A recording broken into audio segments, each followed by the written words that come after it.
This is the Ricochet Report.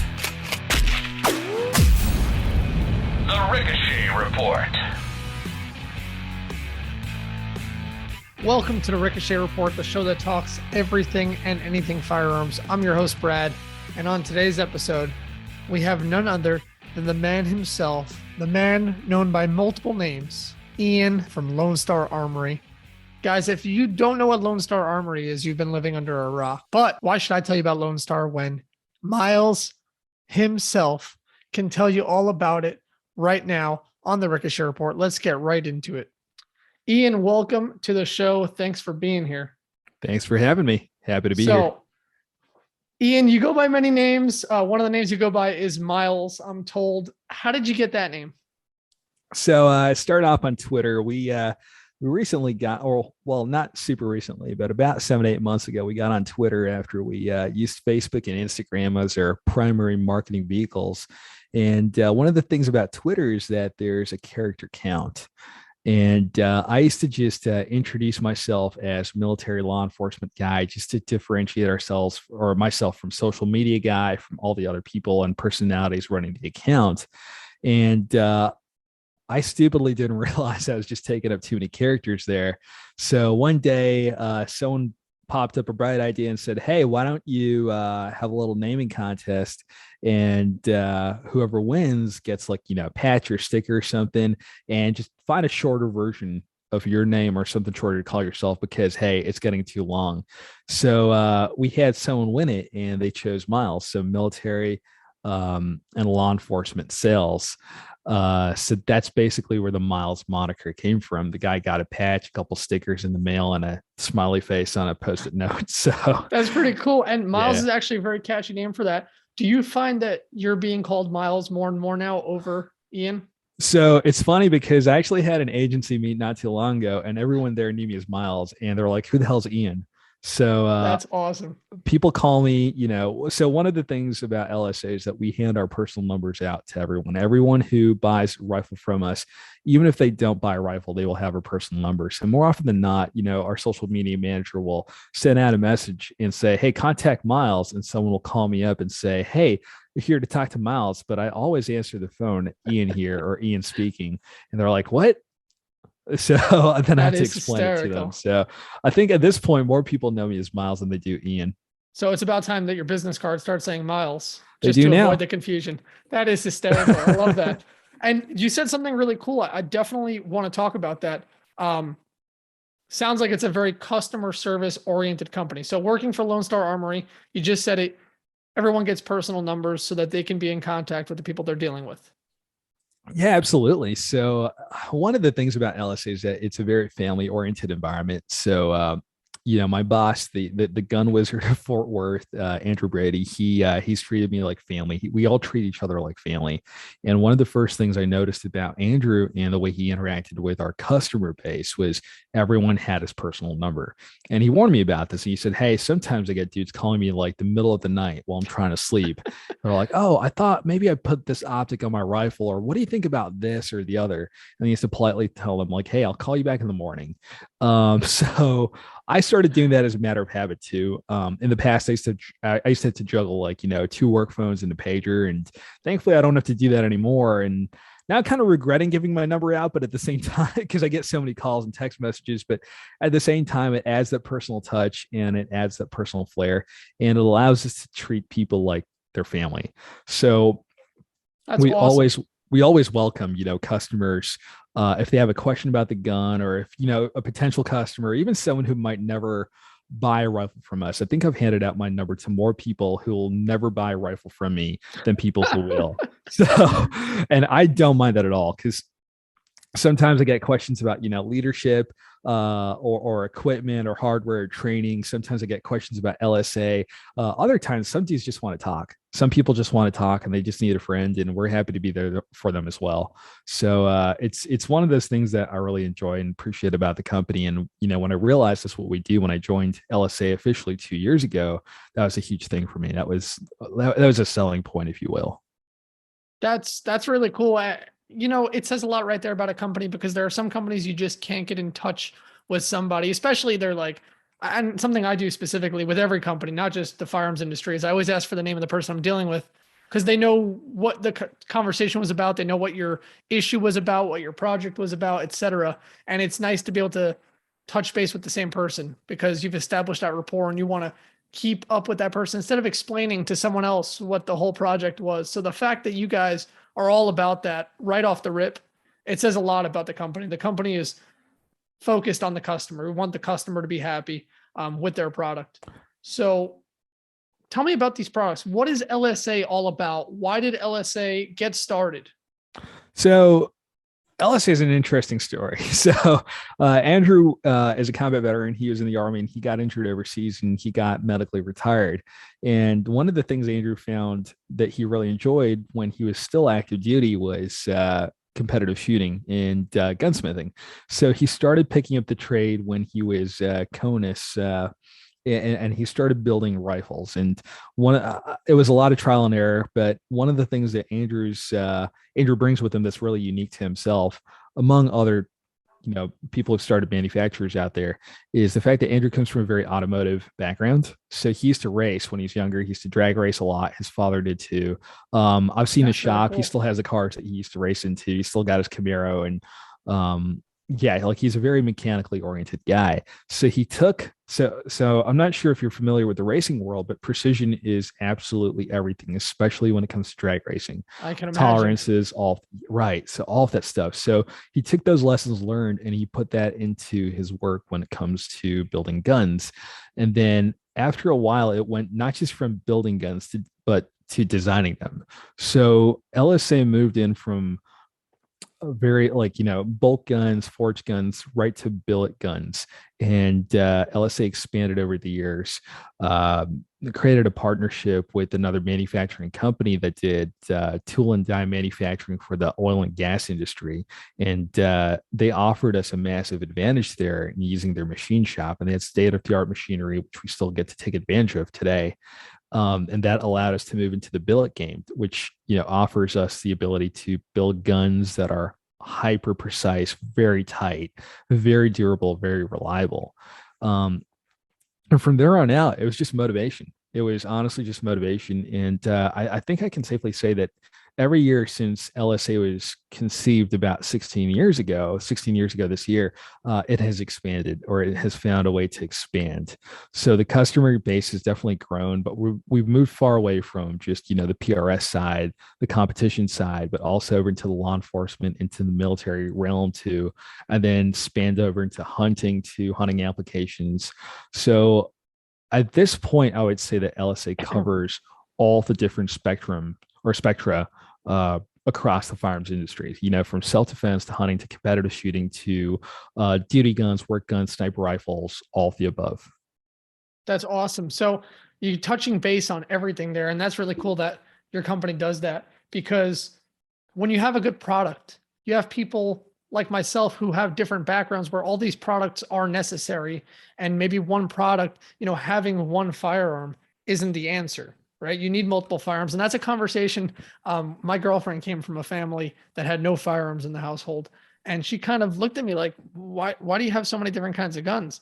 And it's like, they all have a different purpose. Why do you have so many different kinds of shoes? You're not going to wear your sneakers with a dress, and you're not going to wear your high heels when you go running. And that's kind of the answer here. So you guys are answering that problem right there. You're designing different guns.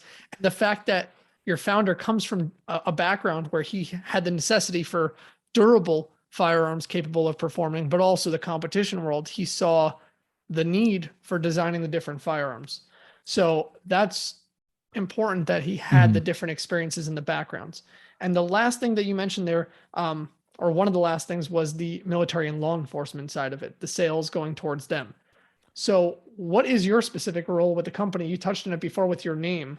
So I'm the director of military and law enforcement. So I'm tapping on my background in government, and I'm sort of branching into law enforcement side, using that know-how to offer duty rifles, on the entry and the patrol side, but then also precision platforms too for the sniper and designated marksman side. And we use a lot of our ability to interface with the agencies to offer advocacy too. So in recent months, I've been able to actually go with a bunch of state agencies and talk to them face to face, and then talk to the like state authorities that be to advocate for, hey, let's move from this cartridge to another one because it offers a better performative value, or let's move from this platform to another one, or let's talk about barrel lengths. Like there are a lot of agencies across the United States that are still of the mind that you have to get a non-NFA rifle. For whatever reason, they don't realize that there's an ATF Form 5 that they can file, get back in 48 to 50 hours or so. And now, voila, you can run SBRs, you can run machine guns, whatever it is. So one of the biggest things we do on that side is the advocacy element too. But yeah, so my role involves me going to each individual agency and talking to them about their specific needs. So not every agency needs an LSA rifle. I'll start with that. Sometimes the value of the rifle or the price of the rifle, it might be too high for what it is that they're looking to spend, for whatever reason. Or sometimes what they're looking for is very precise and a very niche platform versus another because they've got a very specific role to fill. So my job right there is to go and talk to them in person, or over the phone, depending on where in the country they are, and figure out what their individual needs are, and then how we can build the rifle for them rather than offering them something that's just readily available off the shelf. Now, granted, we can always take a platform that's available off the shelf and tailor it to their needs. But more often than not, I prefer to build them the exact rifle for what it is that they're running. Some of them might be running tighter cruisers, smaller cars. Some of them might be running bigger trucks. Some of them might have a longer, engagement envelope. There was an agency up north in one of the Midwestern states that I remember the conversation very clearly. They came to me and they said, hey, this is our envelope. It was 88.2 yards. And I said, what is that? And they said, it's the length of the highway, it's the length of one part of the highway or the width, pardon me, of one part of the highway to the other. And that is the farthest that we can reasonably engage, or that our policy dictates we can engage. So I said, okay, let's talk about what it is that you want out of a rifle, because virtually anything out there will be able to hit minimum 100 yards, fairly accurate, if you're buying it from a decent, reputable company. And we built them an 11.5 demonstrator and had them run the gun, and they were enthused about it. But then they said, hey, we hate to do this to you, but we actually need to hit now 400 yards as well. And I said, why is that? Because I don't think you'd reasonably want to, like your average, Leo would want to reasonably engage at 400. They want to close in a bit further and push that envelope in. The guy said, no, it's just city policy. So then we demonstrated how that 11.5 gun can reach out further in excess of 400 yards. And that solved the problem right there. So it's offering each individual agency a tailored solution, but not just the gun itself, but then also the optics, the accessories, the hardware that goes with it. And then more often than not, the training side too. So we do have a training wing at the company. We partner up with our trusted training partners. And you've spoken to some of them in the past, and we're proud to partner with them because of what it is that they offer. The relevance it has to law enforcement and policing today, and then how that can improve the survivability, but then also the performative value of each individual officer and what it is that they can do, be it an officer in a patrol setting, a street crime setting, or even a SWAT setting, a tactical setting. So all this together is like one gigantic package that we can offer the agency, but then we can always whittle it up or down as needed. Sometimes they just want to buy rifles. Sometimes they just want to buy uppers. They've already got machine gun lowers that they've already, Form 5'd, and that's all good to go. And they don't want to go through the whole process of having to sell those, destroy those, and then buy new rifles, or, their credit cards are capped at a certain amount. So then I can offer them uppers, or they want to rebarrel their sniper rifles, and we can offer them one of our precision barrels that we contour in-house, or they just want a brand new sniping system, or they want to revamp their policy and now they want designated marksmen in addition to snipers. So we can go and virtually help at every level there and give them exactly what it is that they're looking for. So I hope that answers the question. I know this is a bit long-winded, but though the one thing I can't do is boil it down into one short blurb, because the breadth of what we actually offer. So it's like, I can go from the individual officer who's trying to get a gun off an approved list, because one of our rifles are on his agency's approved list, to an entire agency who needs 200 to 300 patrol rifles, to just, a SWAT team of 20 who needs 20 to 25 new rifles or whatever it is. So we can do we can run the entire gamut there. Having a short blurb to explain all that would do a discredit to your company and do a discredit to yourself, because what your company is offering is not taking something off the shelf and just handing it to them and saying it will do. And although it probably would, from my understanding on the durability and how great your platforms are, you're starting from the ground up and designing something from step one with the person individually or the agency individually. And I think that is what makes LSA stand out. Just one of the reasons that makes them stand out over other companies is that you actually care about the individual officer or the individual agency's problems. And the example that you gave there is a perfect example of what it is. I mean, hearing an agency say a specific distance, like 88 yards, I mean, as you said, there are so many rifles capable of doing that, but the fact that they still reached out to you and you guys still took on the project and said, we're going to design something for that specific need. And then we're able to prove that you didn't need to do any changes. It's still capable of doing well beyond that at precision at that. As a company, you don't see it often enough. And when you do, you hold on to that, because that's an important relationship that you need and the trust you need to have in a company. So it's very nice to hear that LSA are taking on projects like that and not saying, oh, here we go, but saying, no, we want to attack this and we want to make sure it's perfect and exactly what you need. I think the fact that your company is doing that is all the more reason that an agency should not hesitate and they should go with you from the get-go, because that is something that is going to enhance the longevity of your relationship with, LSA's relationship with that agency, is knowing that they're always going to be there to support each other on both ends. They're going to continue to go to you for their rifles, and that agency is going to continue to build that relationship with your company, purchase more rifles, continue to service more rifles, continue to come to you with problems, and LSAs can continue to grow with other agencies and that agency because of the personal relationship that you form with them. So it's a wonderful thing to hear that you guys are doing that. And I really appreciate you saying that. And that's really what we want to, accomplish and achieve. I understand that there are a lot of, range masters out there and instructors out there within the agency who don't necessarily see it that way. They just want a commercial off the shelf product. But then the one thing I want to change in the community, and the one thing we'd really might like to make an impact on, is the fact that not every off the shelf solution is exactly what it is that you need. Sometimes you want to run a suppressed rifle. And then at that point, you'd want to tune the gun better to run suppressed and unsuppressed. Or sometimes you'd want to, you've got a lot of other shorter officers within your agency, and hey, now you need something with a smaller barrel that is a little more easily manipulated, but then also offers a softer recoil impulse. Or you might want to run something that's a little more involved because, hey, you want to be able to push your rifle further out, and you want to be able to expand your engagement envelope and take those high risk shots at greater distances without sacrificing accuracy or anything. So for us, in our minds, we want to make sure that these instructors and these range masters are seeing the value of going beyond the commercial off the shelf product. Sure. And they're getting something that's tailored to their specific needs. That's never too much an ask. No, and it shouldn't be. And the fact that you're addressing that it's important, because again, there are probably, in the firearms world, when you go to the range, you call them FUDs, and there are probably, old school chiefs and departments who don't want to look at new technology, don't want to look at what else is out there. They just want to go get the surplus, M16, A2 or whatever, right out of an armory that's no longer being used, and just give that to their guys because it's a cheap option and it's durable and it worked then and it'll work now. And it's a terrible mentality to go with.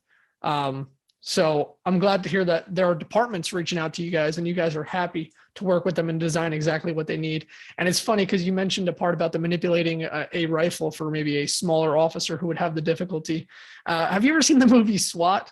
If you remember in that movie, and I don't know if this was it definitely wasn't mentioned in the movie, and I don't know if it was a goal of the movie to show different guns, but the whole team ran AR type platforms. Couldn't tell you exactly what it was. I don't remember what they called it in the movie. Except for one guy, the really big dude on the team, he ran the 12 gauge shotgun. Right. And then the girl on the team was the only one to run a subgun. Right. She ran the MP5. She ran the MP5. And I would imagine they never addressed it in the movie.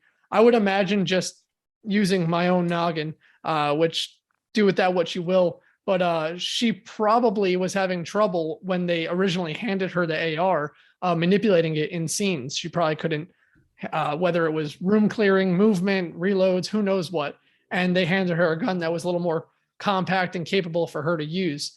And I always wondered why the set director or whoever handled the props didn't hand her a shorter AR. It's funny you mentioned that, because I was thinking about like an earlier part of the movie where Samuel Jackson drops his gun, Hondo drops his gun off at the gun shack. Streets, yes. He's talking about the trigger job on there and how it's a custom gun and how they tuned up the gun individually. And then I remember, forgot that lady's name, the actress's name, but yeah, she's running a subgun. I'm wondering what the hell, like why? Yeah. And it made me think about an old coworker of mine who actually ran she's a shorter female. She's about 5'1", and we called her Oompas and like Oompa Loompa. And she was the only one who ran a subgun of all of our 3 trucks. And she was a wonderful, she's a wonderful person. I trusted her implicitly and explicitly, but she just cannot manipulate a larger AR platform. We were running older, absolute piece of shit, early GWAT M4s at the time, and this was late, in the GWAT. But we were running these M4s that were just beyond their time. They were kind of heavy with what they had on them, and she just couldn't do it. She couldn't bail out of a vehicle quickly with them, so they handed her an MP5, and she ran with those for the rest of her time over there. So that was like interesting. Yeah, so that's probably it right there. It's tailoring the platform. It's offering the platform for what it is that your individual officers need, and it's also like finding that nice, happy, sweet spot where, you've got maybe those 2 smaller officers, the small Oompa Loompas on your team versus like, all a bunch of dudes are decked out at like 5'11" to 6'2" or whatever it is. And hey, you can still find a happy medium there. You can still get someone with shorter arm length and wingspan, I guess, to run like a reasonable 10-3 shorty or 11-3 shorty versus having them, run a 14-5 or 13-9. So it's just, it also, like, my goal is also to make sure the individual agency that we're approaching is thinking about their specific needs. I don't necessarily want them looking at another agency and saying, hey, they're running this is why we want to run it too, because that's a dangerous thing. Mm-hmm. You might be living in a small desert town in the middle of nowhere, and you don't have to push your gun further out than what it is that you have to, like your distance from the post office to the other side of Main Street or whatever it is, versus you might be living in like a larger urban metropolis, and now you need a little more barrel length because you've got to cover greater distances. You got to shoot down those corridors, or you got to make those high risk shots with a lot of obstacles in the way, and you can't risk hitting collateral or whatever it is. So at that point, you have to start thinking. And one of the things that we want to promote is thinking about your individual needs, thinking about what it is that you need as an agency so that we can offer you that solution. Yeah, that's great that you said that. And I want to touch on something you mentioned is agencies copying neighboring agencies because, well, they do it and it seems to work for them. So we'll do it too. We're in the same area, so I'm sure same things apply. They're a perfect example of that is, and the department I work for, which I won't mention the name, but I'm sure people could figure it out, as well as other departments in the same exact area. All copy the one really big department when it comes to most things, uniforms, policies, etc. And one of the things is we actually have a 12-pound trigger in our duty weapons. Oh, geez. So our Glocks have a 12-pound trigger in them. Right. Recently, which everyone's been saying this for a long time, but the powers that be that make these decisions aren't the ones doing the work. So they just think with their checkbook. Yeah, exactly. They think with their checkbook, they think with liability, they think with lawsuits, they think with, no actual data, but rather what seems like a good idea to them based off of no evidence whatsoever. And they come to these determinations. Well, finally, after years of testing, study, data, etc., they realized that maybe the reason officers fail requalification so often, and maybe the reason officers miss in the field doing the real work when it's time to place accurate rounds on target on a person that's looking to harm the officer or someone else, etc. The reason they're missing so much and hitting bystanders in the background is because of, a 12-pound trigger in a gun that was designed to have a 5.5-pound trigger. It's really hard to keep the front sight between your rear sights exactly aligned. So while you're trying to pull a 12-pound trigger. Right. So they finally said to themselves, you know what, maybe going forward, no more officers coming in are going to have the 12-pound trigger. They'll be trained on the stock trigger. And that's great, because now that department is setting themselves up for success and no longer going backwards, but they're going forwards. They're using data to realize that is not the answer to the problem. Right. The issue is other departments that don't have the money to do their own research will take a long time to catch up with that same thing. And the rest of us in many departments in the area are now going to be stuck with these 12-pound triggers with no actual data to back it up, but rather this agency used to do that, so we're still doing that. Right. And it turns into like a trickle down situation where you're waiting to gain info from that one larger metropolis or that one larger agency and hope that it works for you, and it never will. Like, in the off chance that it might, you got lucky. Your situation will always be uniquely different to everyone else's. But then it's also, it's like, let's go back to that one thing that you said, they think about liability in the checkbooks first before they look at, performance and output. They're looking at it backwards. Like, you know that better than I do.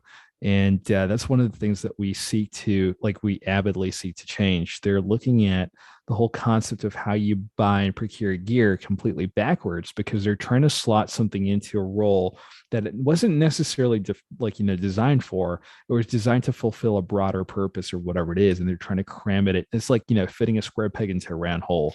You can do it eventually. You're just going to chisel off the sides, and now it's no longer a square peg. It's some kind of octagonal mess. Sure.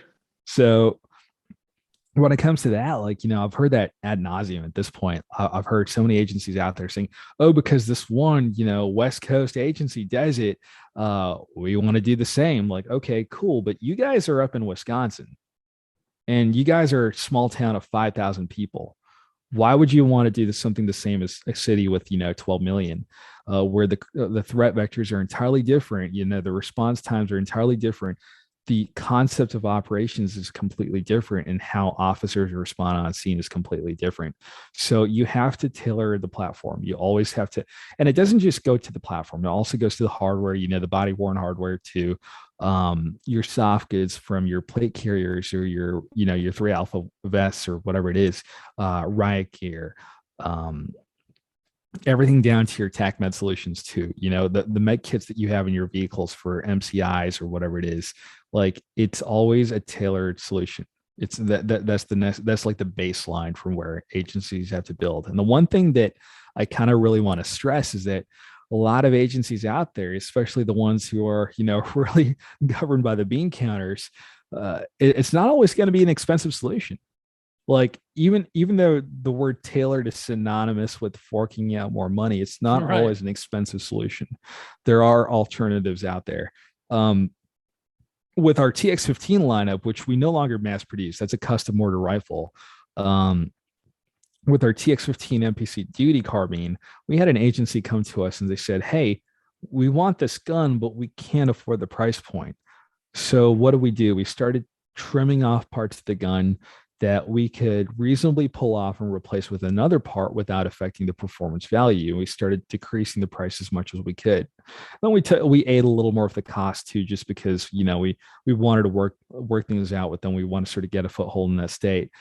There are ways to work with the bean counters and the powers that be to get you the rifle solution it is that you need, or the hardware solution it is that you need, without sacrificing on that and forcing you to go to something that won't offer you the same long-term performance value.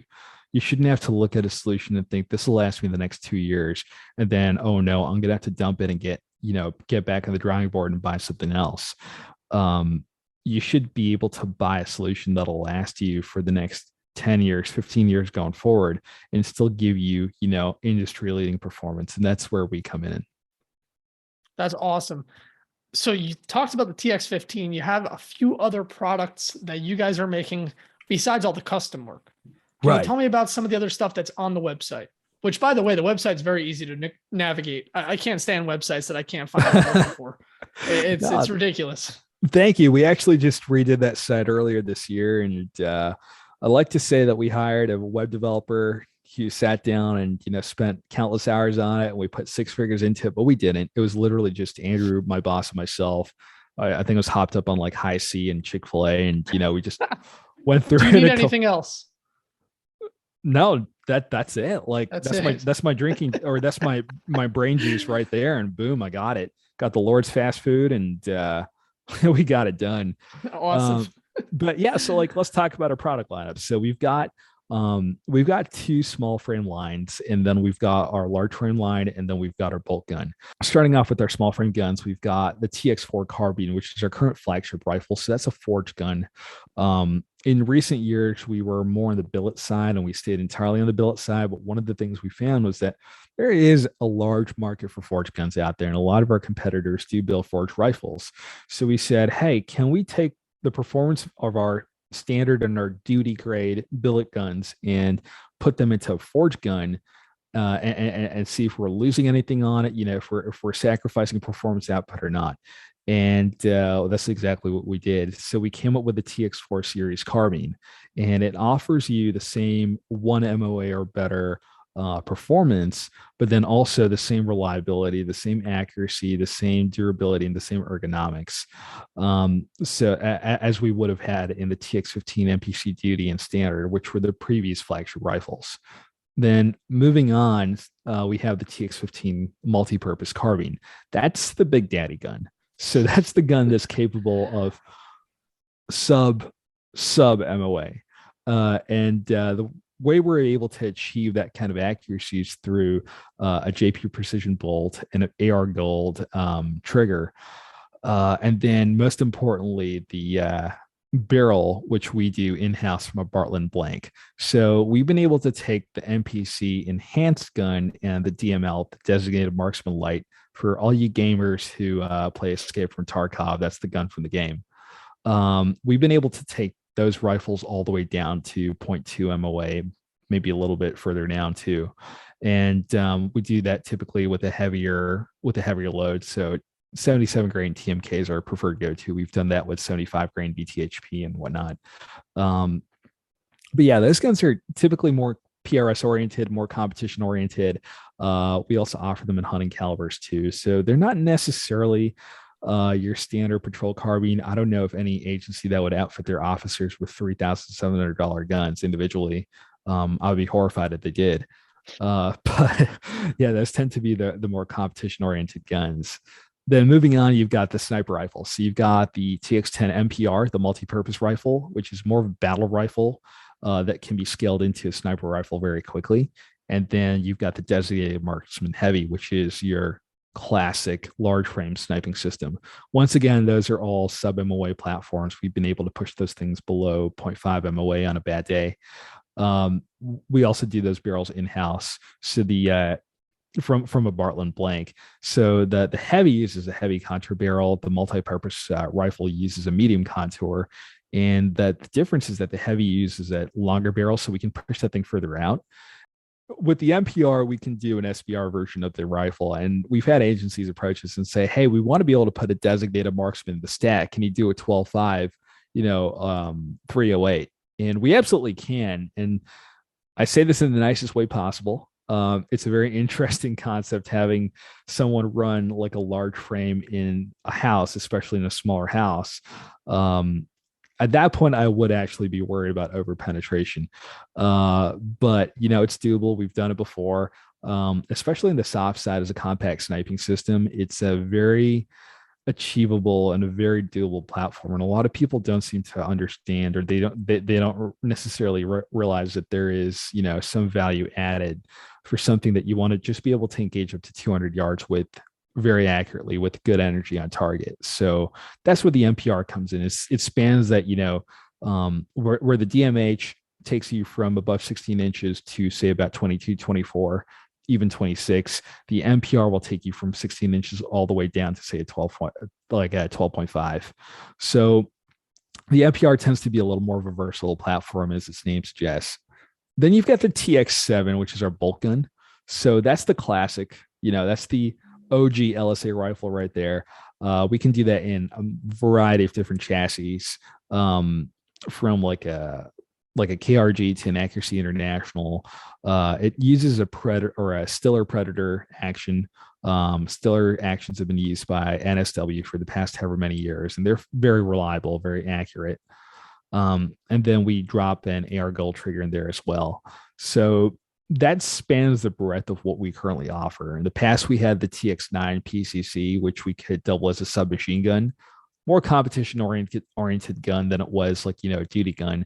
And we also do Glock upgrades. So we've got our GEP, our Glock Enhancement program, which where we take a standard. So it's only available for Glocks at the moment. And we take a standard Glock and we add an ergonomics package. So we redo the slide, we redo the frame, we add an RMR cut or a red dot cut, depending on what it is that you want to put on there.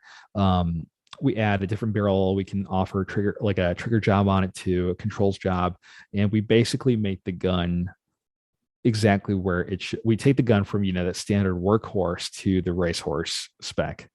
And we're basically putting a V12 in what turns out to be like a high-end Elantra, but it still runs. Yeah, that's awesome that you mentioned that, because some of the guns that you were talking about are not included as their own individual tabs, but rather in the custom area. So some of those guns that you mentioned, you have to contact directly to set it up, but you put the phone number right there. You make it really easy to figure that out. And you talked about the Glock Enhancement program. I'm glad you mentioned that, because I think a lot of people, when they hear Lone Star Armory, don't think they think strictly rifle, or think, AR style platform, but you're not. You're expanding and you're turning the Glock, which is a very durable firearm, into a firearm that could be more easily manipulated. And if you can make something better, why not? Right. And it doesn't cost a lot to actually upgrade a Glock. So one of the things I've heard from a lot of different agencies and a lot of people on even on the military side is, hey, we need a more expensive rifle or pistol or whatever it is to achieve what it is we want out of our sidearm or duty weapon or whatever. And I often ask them, like individually speaking, what's the difference to you between a gun that you can run a match with, like an IDPA or USPSA competition with, versus a gun that you want to take into combat with you? Because right now at that level, we're focused on combat weapons versus, match weapons. So sure.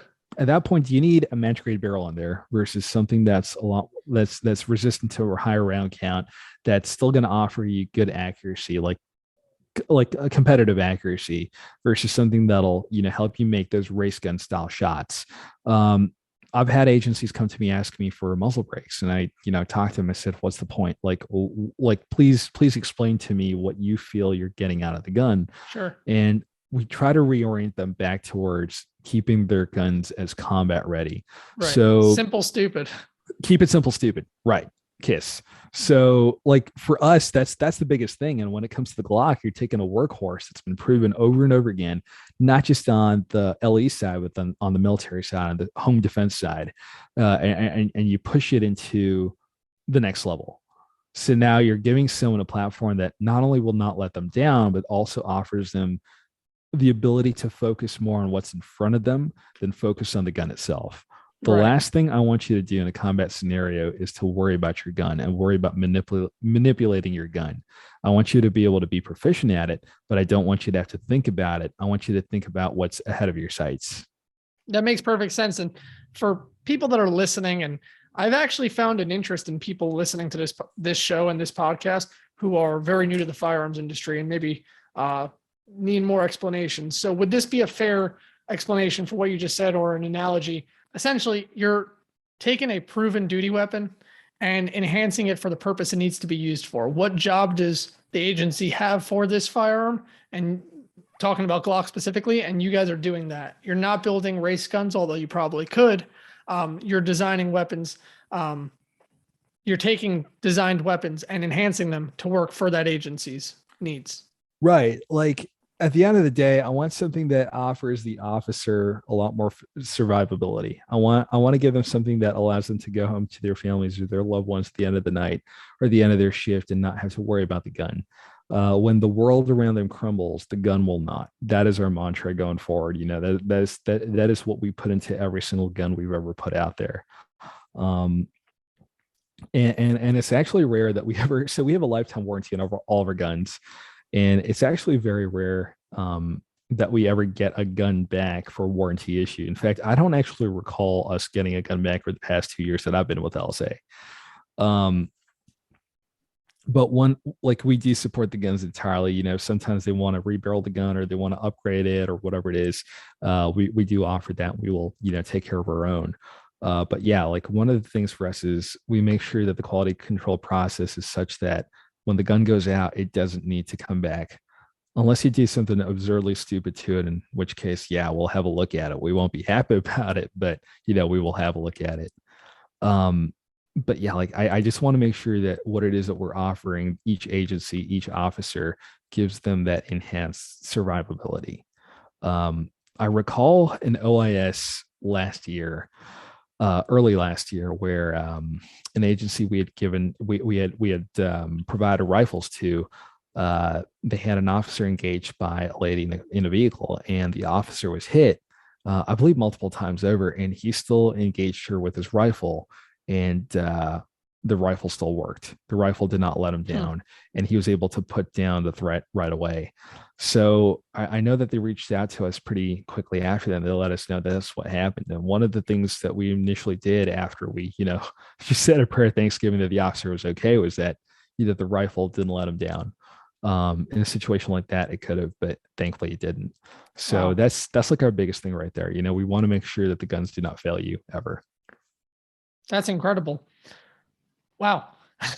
So that being said, the lifetime warranty, the durability, the personability in the sense of how, when I say personability, I don't mean of the people behind the guns. I'm sure everyone there has great personalities. I mean, how the gun is really designed for the person, for the user. Mm-hmm. What other reasons should somebody say, I think it's time for me to get an AR for whether competition use, for designated marksman, for duty use, personal use, hunting? What's the number one reason that they should come to Lone Star Armory? So that's a very simple answer. It's what we do to the guns before they leave the shop. We sprinkle them with magic LSA dust. So we test, fire, and tune each gun individually before they leave. It doesn't matter if it's an order of 20 or if it's an order for one. Every gun is test, fired, and tuned before they leave the shop. And when I say that, I mean we use the appropriate buffer spring and weight. We gas the system appropriately so that when the gun fires, when you run the gun, if it's suppressed or unsuppressed, it will always cycle on you. It will never let you down, no matter what kind of janky ass ammunition you're running in there. But also, you're going to have a soft recoil impulse, so that doesn't foul up your sight picture. That does, that allows for more accurate follow-up shots on target. But then it's also a lot more ergonomic for smaller officers or officers who tend to be a little more, have a thinner constitution, for lack of a better way of putting it. So it's and in some cases it actually does make up for certain agencies where the individual marksmanship training isn't necessarily up to snuff, and now the rifle's not going to throw them around. They're not getting something that'll brutalize them. They're getting something that'll still run on them without beating them up whenever they have to run the gun. So the tuning of the rifle is probably one of our most important aspects to what differentiates us from most other companies out there. What I like to say is, when you get a rifle today, when you get something off the shelf, you should expect more of the gun. You should expect it to meet and exceed your performance requirements. And that's exactly what we want out of the LSA rifle. That's what we want to be able to offer you from that LSA rifle. And we're able to do that, one, with our accuracy guarantee. So all of our rifles are accuracy guaranteed to 1 MOA or better. In some cases, they are far better than 1 MOA with that match grade ammunition. But then also we want to be able to give you a gun that's going to sustain a higher fire count, lifetime fire count, something that's going to remain tight no matter what, and something that's going to be able to offer you that ergonomic reliability like no other. So expect more. That's awesome. Wow. So that being said, for anyone listening, whether they're agency or individual, law enforcement, hunter, competition shooter, recreational shooter, what advice do you have to them when deciding they're going to purchase, not their first gun, obviously, but when they're looking to go with you guys and make the right purchase? What are you going to tell them as far as helping guide them through their purchase? So I would tell them to do what I do with every agency. So start with an assessment. What are your basic needs, and define the role for the gun? Do you need it for self-defense? Do you need it for a duty application? Do you need it for a hunting application? Do you need it for competition? And go from there. So say if you have a home defense application, assess your environment around you. Do you have tight corners? Do you have tight spaces, corridors, something else, something environmental that would limit or constrain the size of your weapon? So at that point, you might be looking at a pistol, like an AR pistol, short barrel pistol, or a short barrel rifle, depending on which way you want to go with it. In some cases, you might be looking for a duty gun where you got to pull it out of your truck or your vehicle. Now you're governed by policy. Now you're governed by, what it is that your agency allows you to carry versus, what it is that you're capable of carrying. Do you have an MDT that you might snag? Do you have a bracket that's mounted very, oddly in your vehicle? What are your environmental factors there? Then the next part of the puzzle is, how far do you want to be able to push that rifle? How far do you want to be able to push that gun? So in some cases, you might have a necessity for a shorter barrel because you don't have an engagement envelope beyond 100. Your minimum standard is always going to be 100 yards. But in some circumstances, you might want to be able to push that gun to stretch its legs a little bit further and push it further out. So at that point, you'd be looking at a longer barrel. So you're still getting better muzzle velocity out of that gun, and out of the round you so choose to use. Then you also want to look at the cartridge too. In some cases, you might be hunting. Some cases, you might need something subsonic and something that's a little more heavy hitting, but you're engaging closer in. You might be looking at a 300 blackout versus a 5.56. In other circumstances, you want a strictly duty grade gun, which you might be looking at a 5.56 gun. Pushing it out to hunting competition. In competition, you're constrained by the different calibers required for a certain match or the other, and the specific loads that are inherent to the rules of that match. Or you might be hunting a certain type of game or whatever it is. Or if you have a sniping platform, one of the things we're working on right now with a certain state customer is potential state customer is moving them from a 308 match round to a 6.5 Creedmoor round. And when it comes to that, like, okay, one, what's the cartridge you want to use? How far do you want to push the gun? And what kind of a gun do your snipers feel comfortable with running? So it's always assessing your individual needs and what kind of performance you want out of the gun before you start putting, more thought into what you're going to buy. Once you've got all of that together, now you start looking at the gun itself. So your goal should always be to get a gun that you don't have to do any work to upgrade. You want to be able to outfit the gun as you need it, with the right scope, with a bipod, with whatever it is, or grip stops or whatever it is. But you don't necessarily want a gun that you have to go and buy off the shelf and drop all sorts of stuff in to get it running the way you want it to. You should get that gun right from the manufacturer. And that's what we aim to do every time. So in that case, you have to go and do your homework and figure out. Now, not everyone needs an LSA gun. I'll say that right away. Our price point does exist in the same bracket as companies like, Geisley, Daniel, Psionics, Sons of Liberty, we sort of sit in that same margin right now. And that tends to be expensive for some people, and sometimes it's not. So assess what you're able to spend on, but then I'll also ask you to think, how much is your life worth it to you? Or what's the value of that trophy to you, or whatever it is? What do you want to achieve with that gun? And if you say, like it's very worth it, then at that point, you're probably going to want to spend a little more to get what it is you want out of the gun. You're paying at that point for the research that goes into the gun. You're paying for the quality control that goes into the gun. You're paying for the parts that goes into that gun and the performance that it offers you. So that's another thing to consider. And then at that point, go and pull the trigger, so to speak. Like, go and find yourself the platform that works for you. If it's an LSA rifle, you'll either order it online, and we'll give you a call right after, and we'll go through a bill with you. Or if it's another company, whatever their buying process is. But yeah, make sure you're getting the gun specific to your needs first before you're looking at your checkbook and thinking, hey, maybe this or that based on the price point. More often than not, a lot of manufacturers out there, ourselves included, have payment plans. We have pricing for individual officers, for agencies and whatnot, that make it favorable for them to purchase. So that's also something to consider. But your foundation should always be, what's my assessment here in terms of the environment and the operational parameters of the rifle? And then how do I build from there?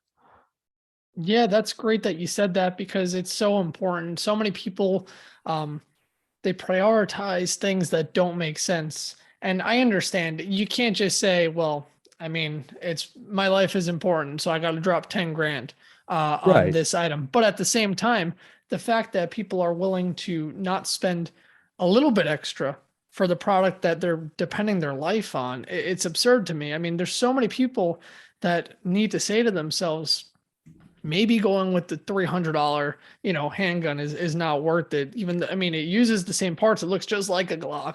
I'm sure it works the same. It's not how it works. And the same thing applies here. Just because it looks like an AR, and in fact, it is an AR platform, it doesn't mean it is worthy of your life. And, Absolutely.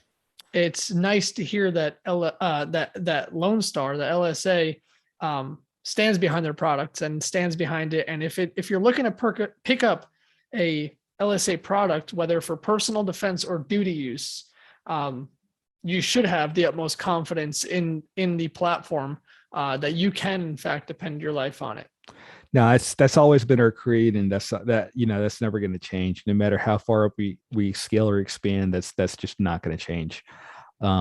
It's important for a company to stand behind their product, and it's important for us to give you something that we know at the end of the day is going to allow us to sleep peacefully at night, knowing that our product will not let you down. That's awesome. Now I got to ask you, I ask everybody that comes on this show, what is your EDC? What is your everyday carry? So it depends on the day. My normal EDC is a Walther P99, and I got it because of James Bond. So I was kind of an idiot when I bought it.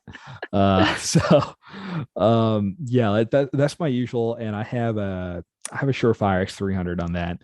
And I typically carry a pocket knife. So I had a SOG that I got at SHOT Show from one of the SOG reps back when they were sort of revamping their corporate brand and all that. They went with a whole new bunch of different knives. So I have a drop point and a traditional fixed blade.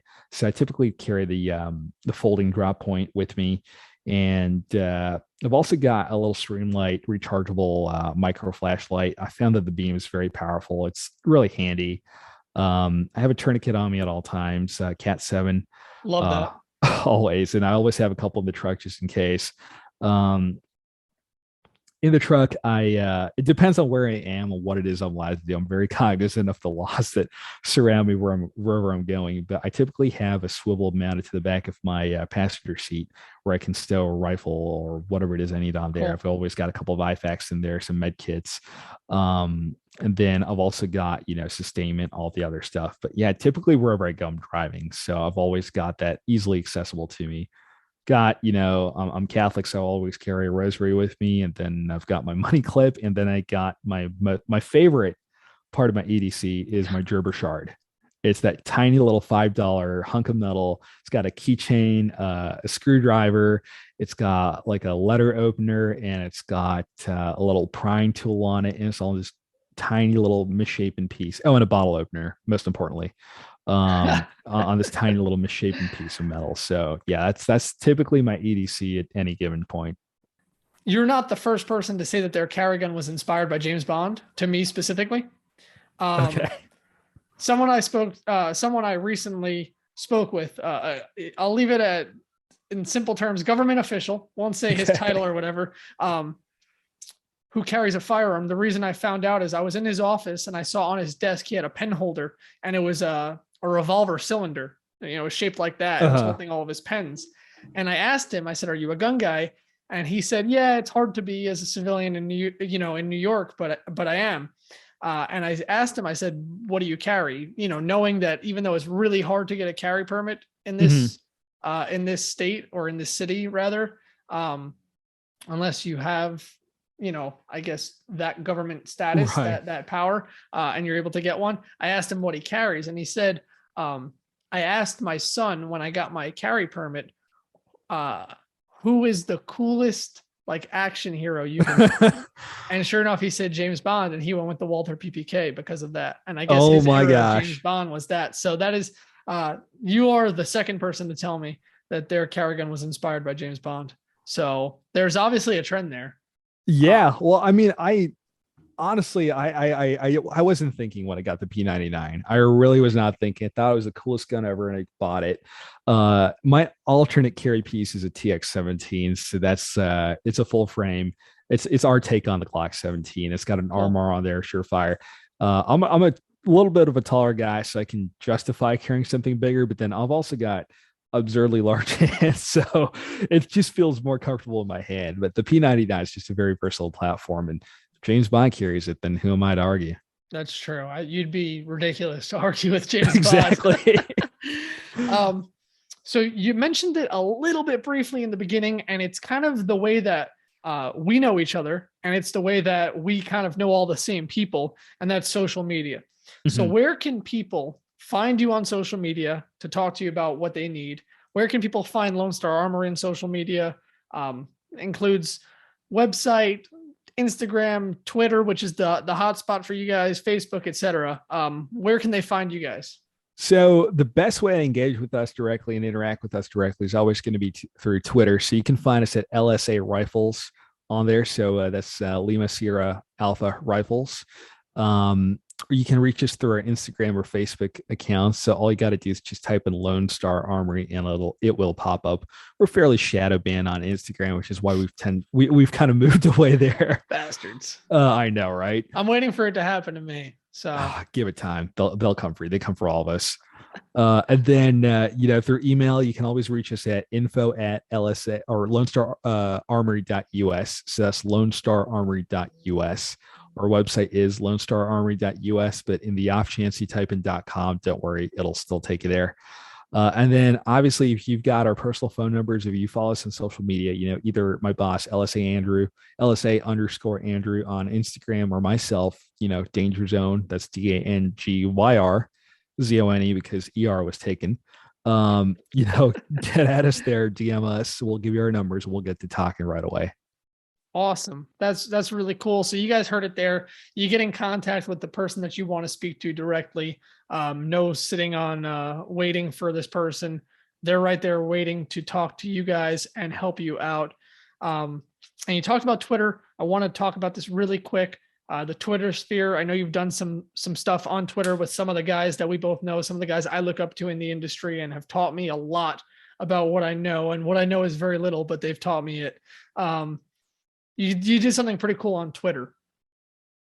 Yeah. So we got convinced by one of our own guys to get on Twitter, and he said, it's a great place for the gun community and all that. And, you should get in on that. And I laughed at him. For the better part of 4 or 5 months, until one day he convinced me to do it. And I said, you know what? I'm going to do it. And I did. So we created our Twitter profile on there, and it went nowhere for that first week or two. And then all of a sudden just skyrocketed. So we got up to, I think we're at like 7,500 followers right now. Wow. And we're always growing. we've got a pretty solid community out there who just wants to learn more. They want to train more. They want to be able to do more, and they want to be able to take their rifles and take their pistols and whatnot and push them to the next level. How do they outfit a rifle better? How do they, equip themselves for better sustainability in an adverse or threat oriented or a threat based environment? Or how do they just move up to a different rifle? How do they get an LSA solution? Why go with this solution versus another, or this barrel length or this offering versus the other, stuff like that. So it's the best way for them to directly interact with us. But then also we do, Q&As on there, ask me anything's on there. We'll do the spaces, which are basically, for open forums for people to come and ask us questions, join in the broader discussion. We can have tens, if not hundreds of people join us at the same time and all just jump into the fray and chat. So we do a lot of those from time to time. And I'll have to definitely get in on the next one. You absolutely need to get your butt on Twitter. I do. Especially now that it's a free space. Right. We haven't been Shadow Man on there. To. We've said some really inflammatory things on there, and we've never once been Shadow Man. It's amazing. Good. That's how it should be. Yep. Well, Ian, thank you for your time. I greatly appreciate it. This was a ton of fun to do, although difficult. It was a ton of fun to do. So I look forward to us talking again in the future. I know I'll definitely have to give you a call sometime soon about a project now that I'm going to have to do with you. And LSA is going to have to build for me. So we'll definitely get something going. Absolutely. And again, thank you for your time. Thanks for coming on the show. And thank you for being a company that cares about their customers, cares about law enforcement officers, and cares about the guys who need the firearms to work when they do, and not just sell something and never speak to them again. Oh, I appreciate that, man. Thank you for having me on, but more importantly, thank you for the good work you're doing. You're bringing voices out there and bringing people out there to the broader community, and you're creating an open forum for them to discuss, whether it's the training side or the hardware side. And that is huge for the community. That does a lot of vital work, and it does a lot of critical good for a lot of people. So I really appreciate what you're doing out there with the Ricochet Report. Happy to be a part of it, man. And as I said, say when on that project, we're ready to make that happen. Awesome. Well, thank you so much for coming on the show, and I'll speak to you soon. Of course. That is all the time we have for this episode. I hope you enjoyed it. I know I enjoyed doing this episode. It was so cool to talk to Ian about what is going on at Lone Star, what he does with Lone Star, and all the important work they have going on over there. If you enjoy this show, first off, thank you for continuing to listen. But I need your help. Let's keep spreading this show to other people that you think will enjoy it. Guys, this show is available on so many platforms. Let's just talk podcast platforms for a second. Spotify, Apple, Google, iHeartRadio, a number of other apps available to listen to podcasts. You can go to the website. You can go to the YouTube channel. How do you find all these things? Well, head over to the Instagram at the Ricochet Report. And there's a link tree. On that link tree, you can find everything. All right. So I don't even have to name them all. You can go there. You can find it. It makes it a lot easier. You don't have to listen to me talk anymore. This podcast has already been so long. You don't need to listen to me. The special guests are the ones you want to listen to. Otherwise, I'm just going to keep yapping. So that's where you can find everything. On the YouTube, we're uploading competition videos. And we also have, I know I keep saying it, but they're really in the works. They're being edited as we speak. Reviews and training tips and tricks, all that stuff is going up on the YouTube channel. So stay tuned over there. Subscribe to the YouTube channel, the Ricochet Report, so you can follow when those come out. I'm really excited for those to come out, so I think you're going to enjoy them too. The best way to support this show right now is to buy me a coffee. I want to thank everyone who has bought me a coffee so far, but I can tell you that these podcasts are recorded at very weird times. They don't work with my full-time job, unfortunately, schedule-wise. So we make do. We work around them early in the morning, late at night, whatever it is. Rescheduling interviews because of unforeseen circumstances like getting stuck at work. So we make do, though. That being said, I can be very tired at times, and the best way to help me stay awake is to buy me a coffee. If you go to Linktree, you can see the Buy Me a Coffee tab, and that is the best way to buy yours truly a cup of coffee. Couple other things, guys. Those jerseys that you see us rocking in the competition, shooting competitions, they're available. They are available to you. The jerseys are $40. That is, if you know anything about shooting competition jerseys, that is way under what you'd buy jerseys for. So I'm happy I was able to secure that price for you guys. You can get your own name custom on there. Just keep in mind they are custom made, so they take a little bit while. There's probably about a month wait time on them. But if you want one, go ahead and DM me on Instagram and I'll get you a jersey. We're getting a lot of people asking for them. You do not need to be a competition shooter. You just want some cool swag. You can go get one of those jerseys and rock out. Another piece of exciting news to share with you guys. I've been getting a lot of requests from people saying that the every other week, or rather the first and third Monday of every month, is not enough. Especially like this past one, there was a total of 5 Mondays in the month. So there was like a skip in the beat.